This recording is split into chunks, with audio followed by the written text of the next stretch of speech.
आजकल जीने लगे, शादी नहीं करनी, बच्चा तो नहीं चाहिए बिल्कुल, and we don't want house also, ताकि ये जो अलग लाइफस्टाइल है, हम लोग को लाइफ जीनी है, कल क्या पता लास्ट डे हमारा हो जाए। Right. ये भी एक नया एक वेव आ चुका है लोगों के बीच में, तो रहता ही है। बट आपकी जो फेमस स्ट्रेटेजी है, जैसे कि even in the stock market, what is the strategy that you would say? हम इंडिविजुअल स्टॉक्स पर कभी नहीं जाएंगे, बट आपकी स्ट्रेटेजी क्या होती है अगर आप सेक्टर्स वाइज ऑल्सो और समथिंग, जैसे अभी आपने लूजली बोला कि आप रियल एस्टेट सेक्टर में जरूर जाएं, यू थिंक अबाउट दिस।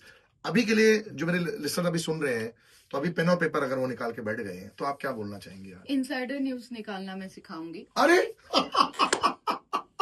सीधा ही पंप फोड़ देती है आप कैसे?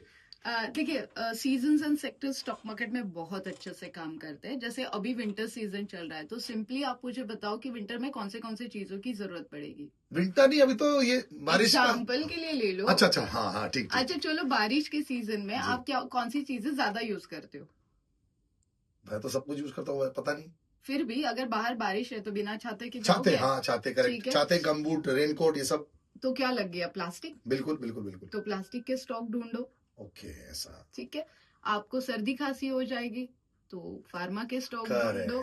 तो लाइक ये हो गया इनसाइडर। तो ये सीजन के पहले अगर आपके पास हो तो अभी तो आप प्रॉफिट बुकिंग करोगे, किसी को पूछने की जरूरत नहीं पड़ती है आपको। तो sectors and season best strategy in stock market.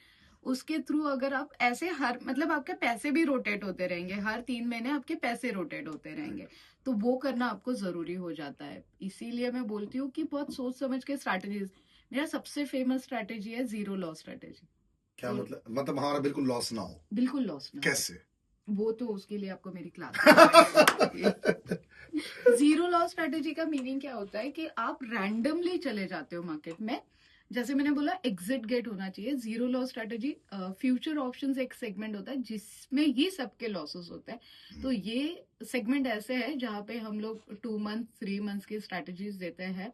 Profit booking बड़ा चैलेंज होता है इसमें, तो वो प्रॉफिट बुकिंग हम लोग आपको बहुत प्रॉपरली सिखाते हैं। एंड द फ्यूचर ऑप्शंस में एक स्ट्रैटेजी हमारी मनी मैग्नेट स्ट्रैटेजी, जो मैग्नेटिक वे से आपको पैसे खींच के देती है। आपका कॉन्फिडेंस, देखो लॉस नहीं होगा तो कॉन्फिडेंस बढ़ेगा, और वो कॉन्फिडेंस बढ़ाती है आपकी स्ट्रैटेजीज। तो ये स्टॉक मार्केट में रैट स्ट्रैटेजी का यूज करना चाहिए। अब रैट स्ट्रैटेजी का मीनिंग मैं आपको बता देती हूँ। चूहा चीज बाइट थोड़ा थोड़ा करके खाता है। आप क्या कर रहे हो? एकदम खाने के लिए जा रहे हो। तो मैं बोलती हूँ कि थोड़ा थोड़ा करके खाओगे, बहुत कुछ मिल जाएगा। तो उसका हमने नाम रैट स्ट्रैटेजीज रखा। मुझे लगता है कि आपकी सारी स्ट्रैटेजीज को कॉमन सेंस स्ट्रैटेजी बोलना चाहिए। जिस तरह आपने सिंपलीफाई कर रखा है, बहुत जरूरी है ये, क्योंकि एक आम आदमी को कुछ समझ नहीं आता, आंकड़े बड़े डरा देते हैं। यस। एंड गोल चाहिए लेकिन प्रोसेस नहीं समझना होता है। आपने जिस तरह प्रोसेस पूरा समझाया है, ये रैट स्ट्रैटेजी बहुत ही कमाल की लगी मुझे। यस। सोना और सिल्वर जो आपने काफी मेंशन भी किया, दोनों ने बहुत ही